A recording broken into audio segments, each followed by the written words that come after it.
Passado a gente falou um pouco sobre o Espírito Santo. Hoje a gente vai continuar falando. Falei para vocês, para quem estava aqui, que a gente não vai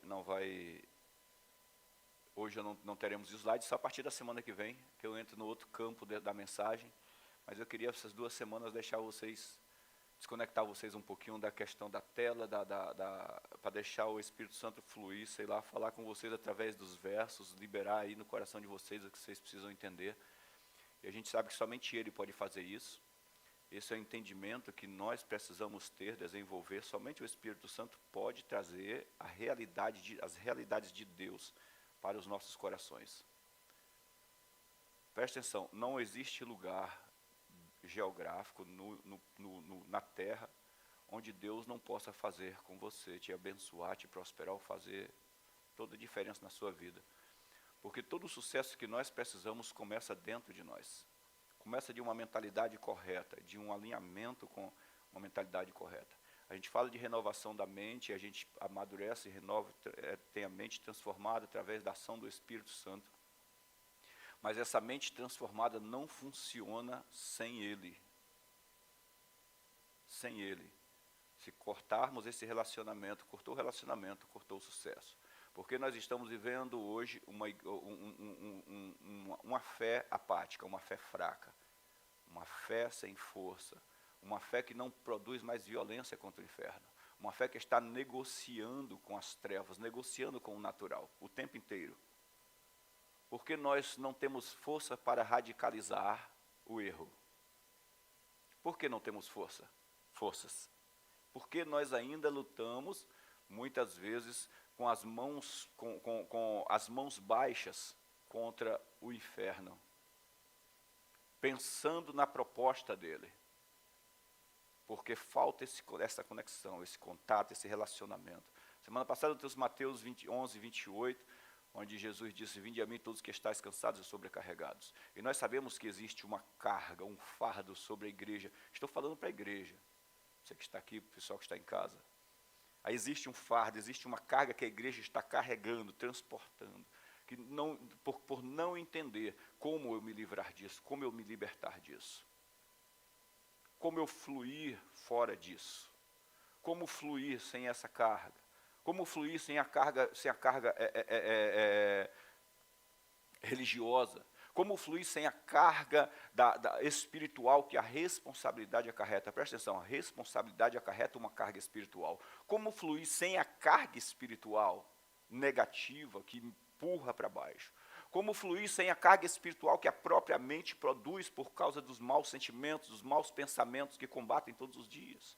Como enfrentar as crises adversas que vêm de fora para dentro. Como Jesus disse, no mundo vocês terão aflições, pressões de fora para dentro. Como enfrentar e andar com a cabeça erguida como vencedor? Ou como mais do que vencedor, a palavra lá é mais do que vencedor, mais do que feliz. Alguém que está realizado não na sua própria força. Porque alguém pode ser vencedor nesse mundo em várias áreas. Ele não pode ser mais do que vencedor. O prêmio máximo, a nota 10, ou 100, ou 1000, a partir do zero, tendo como máximo é 10, ou 100, ou 1000, para a humanidade. Mas a Bíblia diz que os filhos de Deus são mais do que. Diga graças a Deus, por favor. Entendam isso. Mais do que, ele fala de uma medida que você não pode medir. Mais do que vencedor. Você consegue se ver? Alguém conhece? Alguém pode mencionar aqui o nome de um vencedor no nosso país? Não? Vocês não conhecem ninguém que seja um vencedor? Que vocês entendam que é um vencedor? Legal. Isso aí, minha querida. É uma pergunta. Mais alguém? Meu Deus. Quem? A Karina? Legal. Isso é. Agora presta atenção. A Bíblia diz que em Cristo você é mais do que vencedor. É mais do que o Senna? Mais do que a Karina se fosse natural? ela poderia chegar, olha só, ela poderia chegar onde está com muito esforço, sem Jesus. Passar de onde ela está sem Jesus é que eu não poderia. Porque o pódio no mundo, no natural, é vencedor. Fulano é vencedor, ciclano é vencedor. Paulo disse porque nós também corremos no estádio, não sem meta. Não para conquistar uma coroa corruptível. Nós também damos soco, mas não soco no ar, como quem não tivesse um alvo. Nós temos um objetivo e um alvo. Então, quando a Bíblia diz que nós somos mais do que vencedores, ela toma como bases uma obra completa. Uma obra onde, primeiro, Jesus sai do seu lugar, não é? E vem ao nosso encontro, entra no mundo, a Bíblia diz que ele entra no mundo, dá o pontapé inicial, inicia uma obra, e agora ele levanta, vai embora, deixa o Espírito Santo para dar continuidade a essa obra. Uma desconexão desse processo faz com que a gente fique pelo caminho. Faz com que fiquemos pelo caminho. A grande realidade é que, por falta desse contato, desse relacionamento com o Espírito Santo, eu posso dizer acertadamente para qualquer um de vocês aqui, quem está ouvindo, para qualquer ser humano, eu posso dizer assim, naturalmente, nenhum de nós somos capazes, ou seremos capazes, de vislumbrar o que é uma vida mais do que vencedora. Porque tudo que a gente tem são parâmetros naturais, matemáticos, para dizer o que é um vencedor. Se eu perguntar para qualquer um de vocês aqui, dizer, cara, o que é que você entende por ser alguém rico nessa terra? Você vai usar um termo matemático, talvez baseado no conhecimento da vida de alguém que é próspero, que é rico, talvez usar as próprias pesquisas. É que o Bill Gates é o cara mais rico, agora não é mais o Bill Gates, é não sei quem, agora não é mais fulano. Aí você vai pensar quem tem maior acúmulo de riquezas em mãos, ou quem tem mais bens espalhados pelo planeta, ou quem está controlando um país, ou quem controla, quem tem o governo de um determinado produto, vai dizer, esse é o mais rico. Por quê? Porque isso é mentalmente. Mas a Bíblia diz que nós somos mais, aquele que está em Cristo é mais do que esses. Mas como eu posso funcionar com isso? É aí que a gente entra, porque quando a gente vem falando sobre uma vida transformada, olha o que Paulo diz aos Romanos, diz, porque o reino de Deus não é comida e nem bebida, mas é justiça, paz e alegria. Sabe o que é interessante? Porque essas três coisas, né, que aparentemente, dentro da igreja, hoje, no meio dos cristãos, apenas uma questão filosófica, é uma questão filosófica, apenas mental. Nós encontramos hoje uma infinidade de cristãos que não se sentem justos. Olha só, eu falei não se sentem, falei uma coisa mental, uma questão mental, humana, sentimento. Porque quando a Bíblia fala de justiça, fala de algo que foi realizado no teu espírito, que deve se manifestar para os teus pensamentos e sentimentos. Isso chama-se renovação da mente. Nós temos hoje um número infinito de cristãos sentados no banco de uma igreja que não tem paz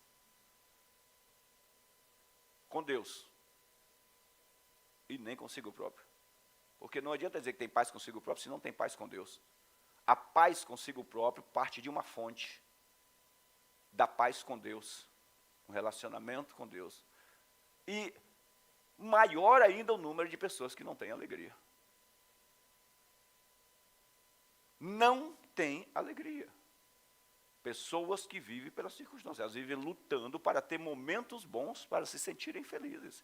Pessoas, estou falando, gente, de filhos de Deus, dentro da igreja, das igrejas, da igreja, falando na igreja no contexto geral, dentro da igreja. Pessoas que estão desesperadamente esperando o resultado de um investimento em qualquer área da vida, não estou falando apenas financeiro, de um casamento, de, sei lá, de ter um filho, eu quero para que eu fique alegre. Ele disse, mas tudo isso, o reino de Deus é justiça, paz e alegria, onde? realização. Isso significa que eu não preciso da minha esposa para ter essas coisas. Eu não preciso de dinheiro para ter essas coisas. Eu preciso desse relacionamento com Ele. É entender a presença, o fluir dEle, a missão dEle. E tudo isso está manifestado para mim. Diga graças a Deus. Vocês estão entendendo, gente? Entendam isso, por favor. Entendam isso para que as cargas do lombo de vocês sejam removidas. Para que o jugo, na verdade, seja removido da consciência, porque ele levou lá atrás. Para que o jugo, Isaías, põe para mim aqui, pastor, Isaías capítulo 10, o verso, acho que é o 17, põe aí o 17 se é. Ou é 27? Eu não sei se eu acertei o verso. Não, não é não, pastor. Eu vou lá.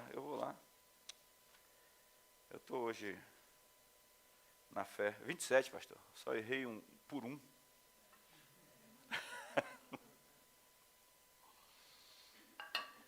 Olha só. Presta atenção nisso aí. Coloca teu nome ali, ó. Coloca do meu. Acontecerá naquele dia que o peso será tirado do meu ombro e o jugo será removido do meu pescoço. E será despedaçado e nunca mais voltará para mim por causa do Espírito Santo. Você sabe o que é legal? Porque essa questão por causa da gordura e por causa da unção, às vezes a gente fica esperando uma manifestação do Espírito Santo, tipo assim, como é uma pessoa, ele tem a obrigação de estar comigo. Na verdade, ele não tem obrigação comigo, ele tem a obrigação consigo mesmo. A obrigação do Espírito Santo é consigo mesmo. É uma determinação do Pai, do Filho e do Espírito Santo de estar conosco. Mas eu gosto da expressão por causa da gordura, porque você não vai, olha só, você não vai experimentar o sabor de uma gordura, apenas por ela ser gordura. É preciso de um contato que aqueça. É preciso de um contato que aqueça. É preciso de que haja alguma coisa que traga essa temperatura para cima. Eu não vou. A mensagem de hoje não é tentando trazer para vocês um batismo. Pastor, o senhor falou que ia falar do Espírito Santo hoje, do falar em línguas. É uma das ferramentas, ou seja, nós podemos dizer, nós usamos na escola, né, que o falar em línguas é a bolinha que você dá para uma criança brincar, que não vai fazer mal nenhum para ela. A bolinha grande, né, que ela não vai engolir, não vai fazer mal para ela, ainda vai fazer bem para o exercício, para o desenvolvimento. É o mais simples, mas também é a porta de entrada para todos os outros dons. É a ferramenta de exercício para o fortalecimento espiritual, para o amadurecimento, é o espanador para a sua fé. É o espanador para a fé. É o álcool, a água com álcool para limpar o vidro, que torna transparente a tua visão espiritual. A oração em línguas, que é esse contato onde eu desenvolvo isso. Porque isso é banido, dos temas mais discutidos no meio teológico. Falar em línguas ainda existe, o Espírito Santo ainda atua por meio disso. Isso ainda precisa acontecer dentro da igreja. A igreja pode atuar ainda nisso, pode ou não pode, e vai apagando, e se isso continuar, se ninguém acender isso aqui, a geração futura, talvez 2 gerações para frente, se Jesus não voltar, nem se comenta mais. E nós acabamos desenvolvendo uma igreja apenas como um encontro social, onde as pessoas vêm para a igreja, e que legal, que bom te ver aqui, tudo bem, Evandro, a saudade de você, tudo bem, vamos tomar um café. E de vez em quando uma conversa e outra, Deus me livre, né? Porque isso é comum a gente falar. Não é comum você falar? Você vai vir almoçar comigo em nome de Jesus. Mas está sentado à mesa, a comida já está na mesa, não precisa mais de tudo isso. Né? Em nome de Jesus.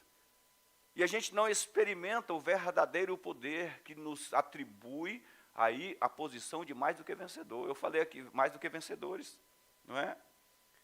Gálatas capítulo 5, verso número 22. Põe para mim aqui, pastor. Na verdade, para um pouquinho, não põe não. Vai para Mateus 4, por favor, Mateus 4, 1. Só quero levar vocês algumas passagens para a gente Diz assim, olha só, Jesus veio quando, mais ou menos cerca de 30 anos, ele foi ser batizado, para iniciar o ministério dele. E a Bíblia diz que João batizou Jesus no Rio Jordão. E no momento em que ele foi batizado, a Bíblia diz que João viu o Espírito descer sobre Jesus, como uma pomba, e repousar sobre ele. E aí diz assim, logo depois do batismo, a seguir foi Jesus levado pelo Espírito ao deserto para ser tentado pelo diabo. É muito, quando você olha isso aí, você diz, meu Deus, ele foi levado para o deserto para ser tentado pelo diabo. Põe a visão de Marcos, capítulo de número 1, Marcos também diz algo sobre isso, lá no capítulo de número 1 de Marcos. Olha o que Marcos diz a respeito da mesma coisa. Marcos capítulo 1, verso número 12. Marcos 1, 12. E logo o Espírito impeliu, ou compeliu, impulsionou Jesus a ir para o deserto. Também para ser tentado. E lá ele passou 40 dias e 40 noites sendo tentado por Satanás. Vai para a visão de Lucas a respeito disso, capítulo 4 de Lucas agora. Lucas 4. Vamos ver o que Lucas diz aí a respeito disso também. Capítulo 4, verso 1. Lucas é semelhante ao início de Mateus. Jesus cheio, essa visão de Lucas aqui eu gosto muito, não é? Jesus cheio do Espírito Santo voltou do Jordão e foi guiado pelo mesmo Espírito no deserto. Porque é legal a gente observar o que Lucas fala, não é? Porque não é apenas uma ação do Espírito Santo. Quando você pega, por exemplo, o pensamento tradicional a respeito do Espírito Santo, o pensamento tradicional, diz que toda pessoa que é nascida de novo recebeu o Espírito Santo e não há mais uma segunda manifestação do Espírito. Apenas todo que recebeu Jesus como Senhor e Salvador recebeu o Espírito Santo. Não há mais uma segunda manifestação do Espírito. Esse é o pensamento tradicional. Então, quando você ouve uma mensagem baseada no pensamento tradicional, diz que você, depois de ser nascido de novo, não há uma segunda manifestação. Então, o pensamento de Mateus traz uma manifestação do Espírito. Embora o Espírito desceu sobre Jesus e foi visto como pomba, não é? João viu, ele pode dar, sim, espaço a esse pensamento, que é tradicional, onde ali Jesus está figurando um novo nascimento, que recebeu o Espírito Santo, e a partir daí não há mais uma segunda manifestação. Marcos traz aí uma direção, como se o Espírito Santo dirigindo, né, as pessoas, mas ainda mantém vazão, espaços para um pensamento tradicional. Embora Jesus tenha sido compelido pelo Espírito, impulsionado pelo Espírito a ir para o deserto para ser tentado. Mas quando você lê aqui Lucas, ele diz assim, Jesus cheio. Quer dizer, espera aí. Então, existe a pessoa com o Espírito Santo, existe a pessoa cheia do Espírito Santo. Então, eu gosto muito do pensamento de Lucas, que escreve para os gregos, falando a respeito de alguém cheio do Espírito Santo. A Bíblia fala sobre o estudo grego a respeito dos deuses, e que deuses acompanhavam, eles tinham vários deuses para tudo, como era no Egito também, na Grécia. Há uma manifestação, há um ensino a respeito de vários deuses, várias imagens lá, que podem ser Deus e tudo. Deus Pai, cheio de filhos, que são deuses que estão todo mundo lá no Monte Olimpo, sem fazer nada, né, por ninguém, mas não fala sobre o enchimento. Então, Lucas traz uma imagem, uma ideia, um ensino, e além do tempo, porque quando ele escreve a respeito do Espírito Santo, ou de Jesus, ele escreve um tempo depois. Então, Lucas já tem uma visão mais experiencial, de mais experiência, com a ação do Espírito Santo dentro da igreja. A partir dessa visão produzida pela experiência, ele compreende que Jesus foi levado pelo Espírito Santo porque ele estava cheio do Espírito Santo e que ele não poderia, seria impossível vencer as tentações que se seguiram por 40 dias se ele não estivesse cheio do Espírito Santo. Se fosse apenas uma manifestação do Espírito inicial, do novo nascimento, ele não seria capaz de vencer os desafios que lhe foi foram propostos durante o seu período de deserto.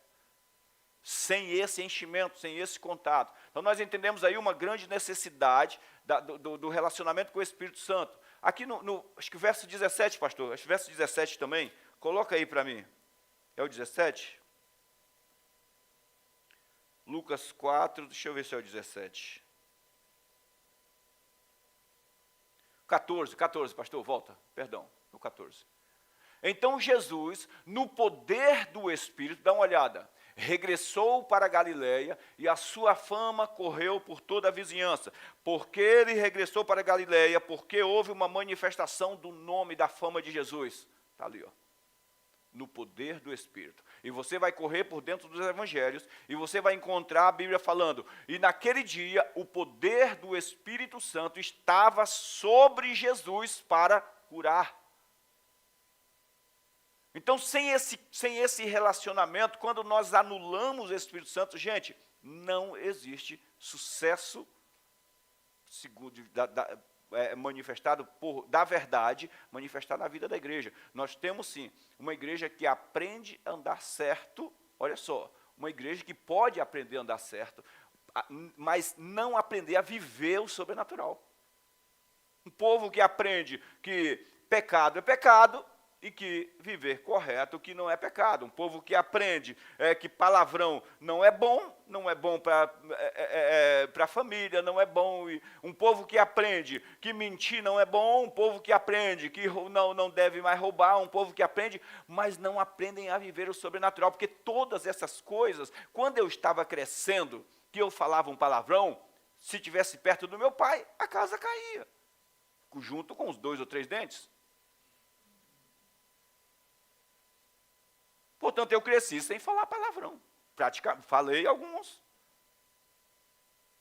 Então, se alguém fosse buscar uma evidência de conversão na minha vida, pela ausência de palavrão, não encontraria.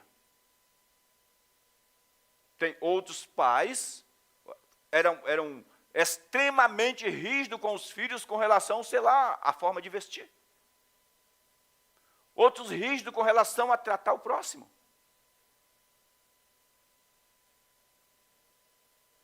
Isso não pode ser a evidência de uma conversão. Não pode ser a evidência de um contato, de um relacionamento com Deus.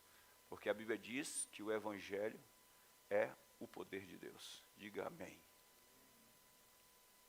É o poder de Deus. É viver sobrenaturalmente. É viver sobrenaturalmente. É por isso que se nós não entendemos a base, nós não entendemos o tronco, e nem os frutos, e nem nada da árvore. Não entendemos a graça, não nos posicionamos dentro do conceito do que é graça para nós. Né? Não nos posicionamos. Agora pode ir, pastor, Gálatas 5:22, por gentileza. Que está travando aqui.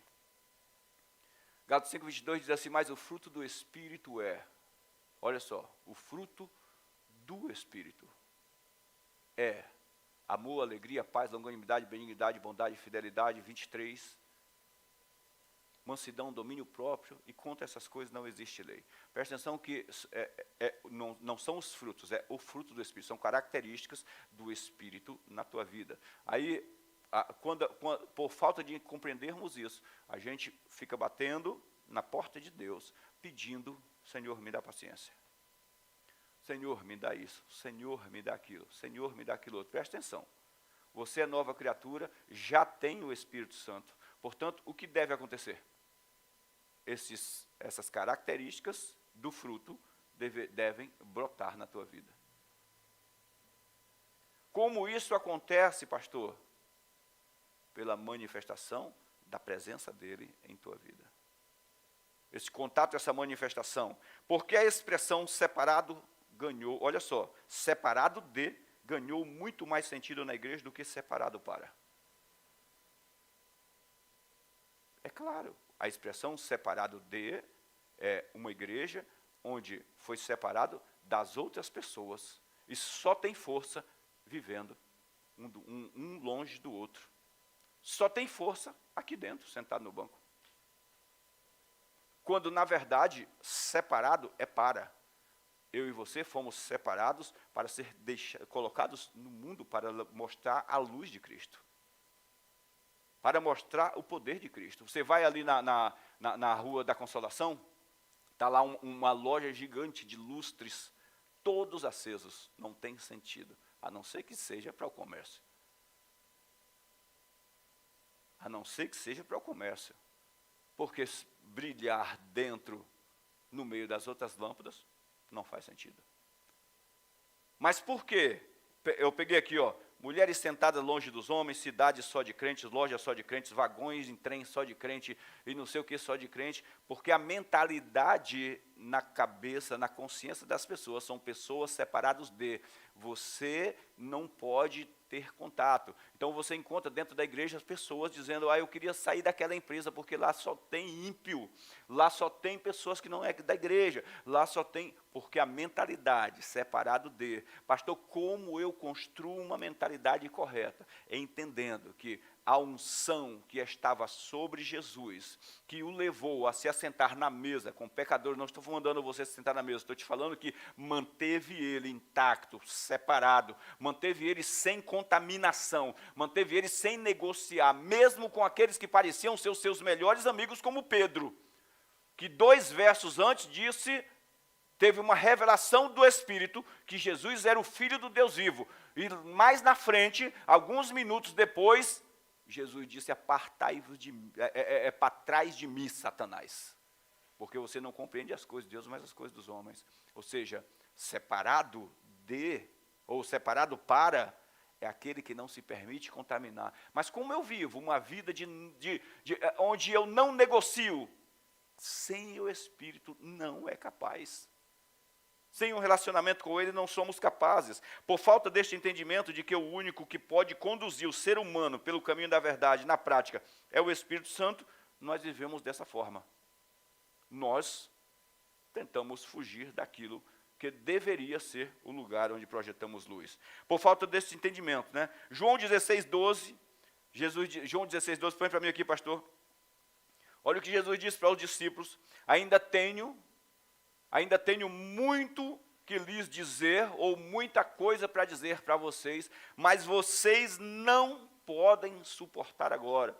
Jesus está falando para os caras que estão andando com ele 3 anos e meio, eu tenho muita coisa para falar para vocês, mas vocês não têm condição de suportar agora, vocês não vão compreender. Vocês ainda estão presos a campos lógicos, ao físico, ao palpável. Vocês ainda estão cercados pela minha fé. Estão vendo coisas maravilhosas e gloriosas, mas a confiança de vocês ainda está na minha fé. Jesus falando como homem. Olha o verso 13. Pode seguir.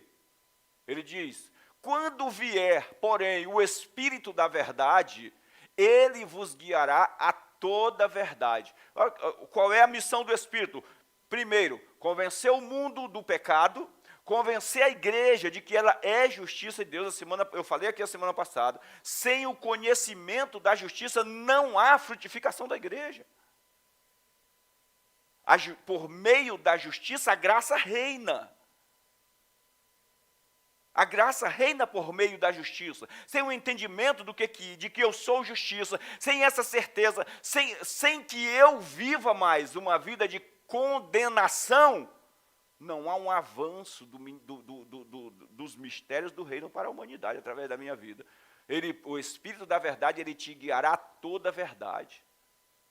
Ele vem conduzir, convencer a igreja da justiça, convencer a igreja que o diabo já foi derrotado. Gente, isso é terrível, porque as pessoas, elas colocam o diabo ainda no trono.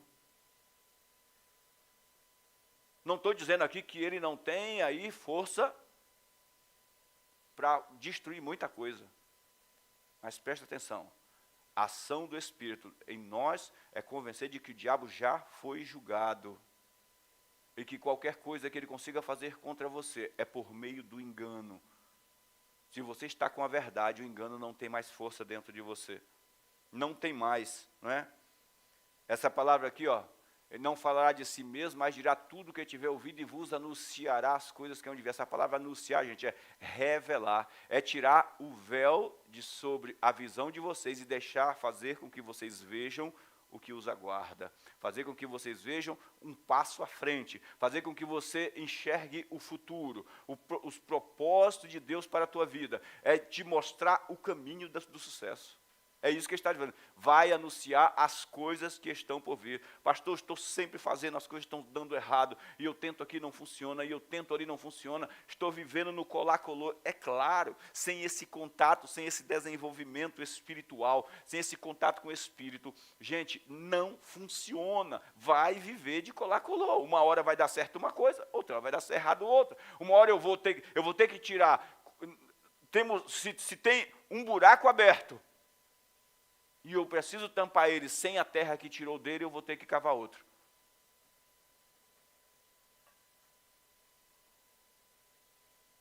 O relacionamento com Deus, através do Espírito Santo, é o que falta para fechar todas as roturas que ficaram na nossa vida. Salmo 92, o verso 10. Salmo 92, 10. Olha o que o salmista diz.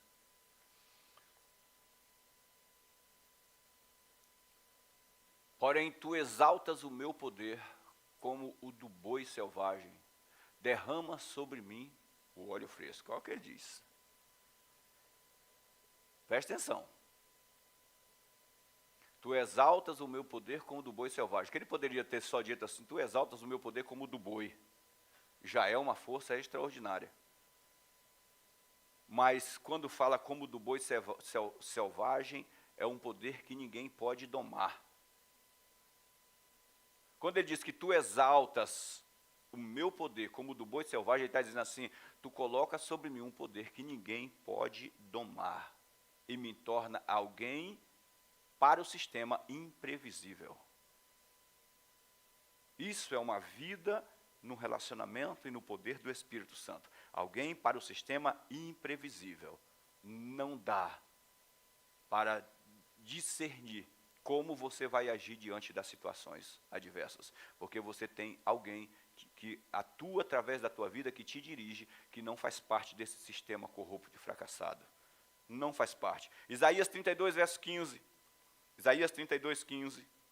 Isso tudo que eu estou trazendo para vocês é para que vocês entendam e iniciem, porque a semana que vem nós vamos trazer aqui alguns slides falando, alguns cultos, falando sobre uma transformação interior, sobre transformação pessoal do nosso corpo, da nossa mente, transformação que nos traz saúde, que a Bíblia fala, que no sentido de nos deixar saudáveis, nos deixar como verdadeiros canais de Deus. Só que nós entendemos por muito tempo como um sistema religioso, nós entendemos como Deus colocando regras que eu não posso fazer isso, que eu não posso fazer aquilo, que eu não posso fazer aquilo outro. E na grande realidade, quando a Bíblia diz assim, olha, sede pois imitadores de Deus como filhos amados, nós sempre pensamos no Deus que eu não posso ver, mas quando a Bíblia diz, Deus está pensando em alguém que eu posso ver, Jesus. Aquele que diz estar em Cristo deve andar como ele andou. Esse é o que eu posso ver. Isaías 32, 15, até que se derrame sobre nós, presta atenção aqui o verso, ó, até que se derrame sobre nós o Espírito lá do alto. Então, quando se derramar sobre nós, quando houver esse derramamento, quem já recebeu o Espírito Santo, diga amém. Graças a Deus. Então, até que se derrame sobre nós o Espírito lá do alto, e com esse derramamento, o que esse derramamento trará para nós? Presta atenção, isso aqui, gente, não é o capim da grama do vizinho. Isso aqui não está falando da chuva que caiu lá, do fogo que queimou a metade da Amazônia. Está falando da sua vida. Está falando do teu coração, está falando do teu corpo, está falando da tua mente. Então, o deserto se tornará em pomar. Então, o pomar será tido como bosque. Vou repetir. Então, o deserto se tornará em pomar. Primeiro, acontecerá alguma coisa dentro de você. Acontecerá uma mudança radical para o bem, para melhor no teu interior. O deserto, aquilo que era deserto, tem até uma música, não sei quem é que fala, o deserto, transforma o deserto dentro de mim, eu não me lembro agora, mas deixa para lá. Então o deserto se tornará em pomar, e o pomar será tido como bosque. Ou seja, aquilo que aconteceu dentro de você se manifestará para o lado de fora. Ele diz, o pomar será tido como bosque. Como será tido como bosque? Através do vislumbre de quem está do lado de fora. Os resultados. Quando o Espírito for derramado ou foi derramado sobre a igreja, o propósito era uma transformação interna através do novo nascimento e uma manifestação interna através do relacionamento com Ele. Por isso que a Bíblia diz que o poder do Espírito estava sobre Jesus para curar. Quem foi beneficiado com a manifestação do poder do Espírito? Quem estava em volta. Quando nós falamos de Gálatas 5:22, o fruto do Espírito, as manifestações do fruto, ou a manifestação do fruto do Espírito, é para quem? É para mim. Eu nunca vi uma manga, um mangueiro comendo a própria manga. Fruto é para os outros. A manifestação do Espírito é para você beneficiar outras pessoas, é para as pessoas colherem. Ele diz assim, olha, e o pomar será tido como bosque. Isso é muito legal, porque o Espírito Santo é o agente transformador da vida do cristão. É o agente transformador. Peguei aqui uma frase, aparentemente parece simples, mas para mim foi, digamos assim, é a essência. A natureza do Espírito Santo é transformar tudo que preenche. Faz parte da natureza dele, transformar tudo que preenche. Estão entendendo, gente? Tudo o que ele preenche, ele transforma. Por quê? Porque é para o que ele veio. Diferente da gente, nós podemos mudar a missão no meio do caminho. Alguém pode ser mandado daqui, sei lá, para representar o Brasil lá em outro país, e quando chegar lá se encantar com as riquezas do país e abandonar a representação. Isso acontece muito, né? A pessoa se casa e, com os encantos de outro homem, outra mulher, abandona o casamento. Se corrompe.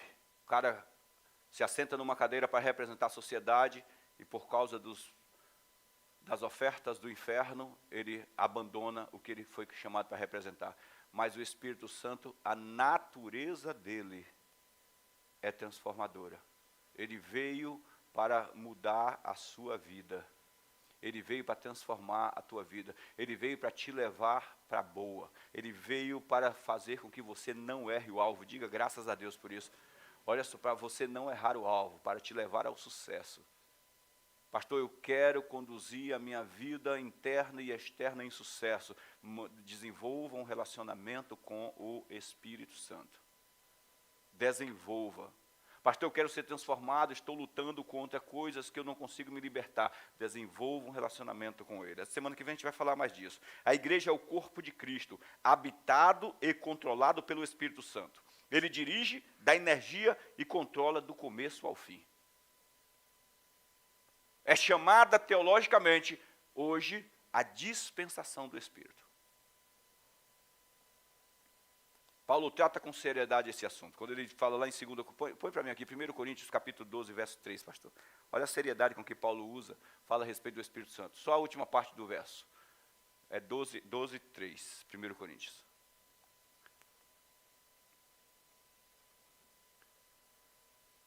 Presta atenção aqui, ó. Olha ali embaixo, o finalzinho. Ele diz assim, ó, ninguém pode dizer Senhor Jesus, ninguém pode declarar o senhorio de Jesus se não for pelo Espírito Santo. Você sabe o que é legal essa expressão de Paulo aí? Porque a base, o princípio básico para confessar, para ser salvo, é reconhecer Jesus no coração e declarar com a boca. Ele diz assim, ninguém pode declarar que Jesus é Senhor se não for pelo Espírito Santo. A grande realidade é que nada funciona sem Ele. Nada, nada, nada. pastor, eu já sei de tudo, já li a Bíblia, tenho todos os versos, porque nós estamos vivendo hoje um tempo tão difícil, o tempo da intelectualidade. O intelecto chegou a um nível, você pega crianças que não sabem nada na escola, mas elas pegam o celular e folheiam o celular, sabem tudo do celular. Então, quer dizer, um tempo onde o intelecto está na frente, está avançando demais, não é? Na frente. Então, as pessoas vivendo tão presas ao intelecto, e a Bíblia já prevendo isso, diz lá em Provérbios, lá atrás, Salomão já dizia, por causa da própria sabedoria, da própria força intelectual que ele tinha, ele diz assim, confia no Senhor de todo o teu coração e não te apoie no teu próprio entendimento. Prevendo o que ia acontecer. Daniel escreve, por se multiplicar a ciência, o povo vai abandonar a fé. O crescimento do intelecto é o que nós estamos vivendo hoje. Pessoas que lutam por crer. Mas Paulo diz, olha gente, não dá para confessar o senhorio de Jesus se não for por meio do Espírito. Não adianta. Nós podemos ter uma multidão dentro da igreja acreditando que Jesus é Senhor, mas não reconhecendo esse senhorio no seu coração. Não conseguindo viver de acordo com esse princípio. Não conseguindo colocar em ordem isso. Sabe que é um monte de coisa errada, mas não consegue viver certo. Cara, eu sei que é errado, mas eu não consigo viver certo. Eu sei que não pode, eu sei que eu não devo proceder assim, mas como eu vou viver certo? Como eu vou? Nós estamos vivendo o tempo onde as pessoas estão decidindo quando Deus deve atuar, ou quando Deus deve, como Deus deve fazer ou não. O que você acha, ou eu comentei uns dias atrás, que antigamente as pessoas... A Bíblia diz que os cristãos da igreja primitiva, que às vezes a gente prega, buscaram o poder que tinha na igreja primitiva, mas a Bíblia diz que eles estavam todos os dias no templo, todos os dias reunidos, todos os dias nas orações, todos os dias em comunhão, todos os dias ouvindo a palavra.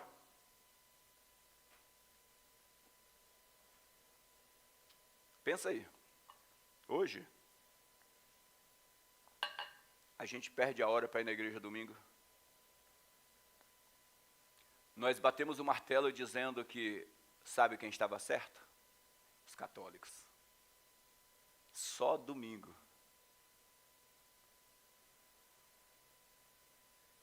Ninguém pode dizer que Jesus é Senhor se não for por Ele. A história da igreja começa com um novo nascimento, sob o poder, debaixo do poder do Espírito Santo. Desenvolve-se orientado por Ele, e sustentado pela sua presença. Pastor, mas o senhor não vai falar em línguas? Eu quero deixar apenas alguns versos para vocês. Falar em línguas não é... 1 Coríntios capítulo 14, o verso de número 2, põe para mim aqui, pastor, 1 Coríntios 14, 2.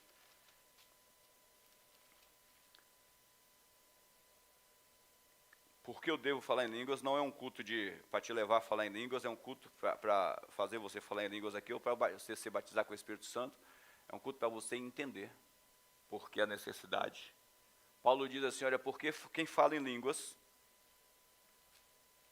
não fala a Deus, não fala a homem, senão a Deus, visto que ninguém o entende, ele fala segredos ou mistérios com Deus. Por que eu devo orar em línguas, pastor? Porque é um relacionamento meu e Deus.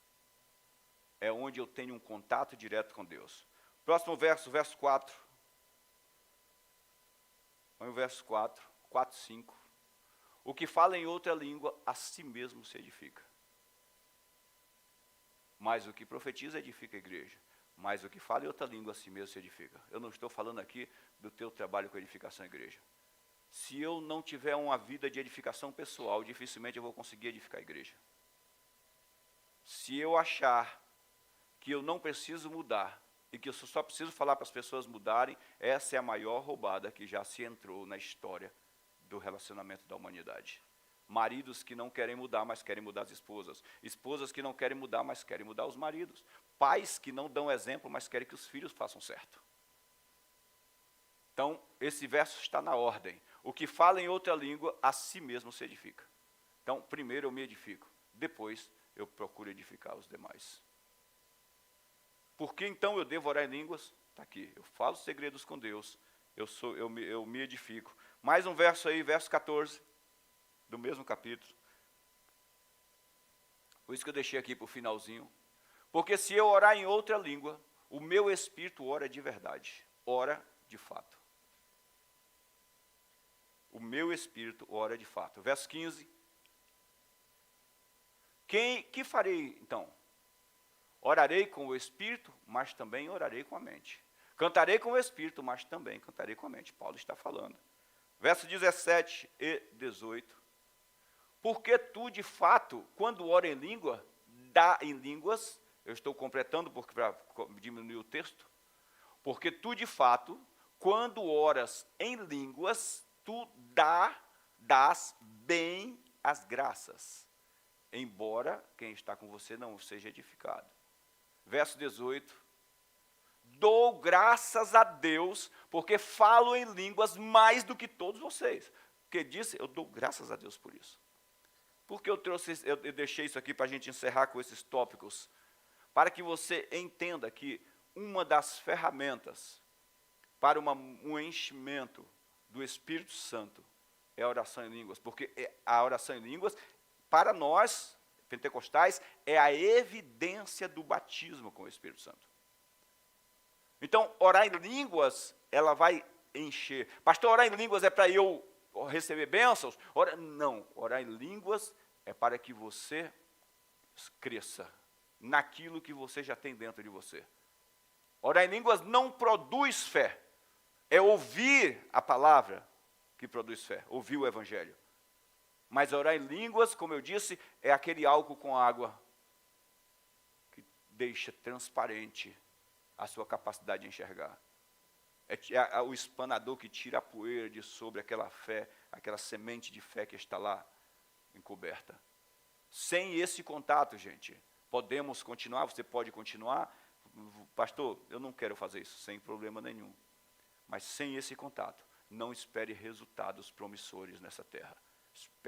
Sem esse contato, nós vamos viver como um povo, uma igreja, no sentido, falando pessoal, cada um de nós, como massa de manobra, sem discernimento, sem entendimento, sem sucesso, caminhando igual aos outros. O que Deus espera para a igreja dele é que ela viva a mentalidade e a realidade de mais do que vencedores. Pegue um vencedor natural e veja que ele pode estar muito bem, mas a Bíblia diz que você pode viver melhor. Diga graças a Deus.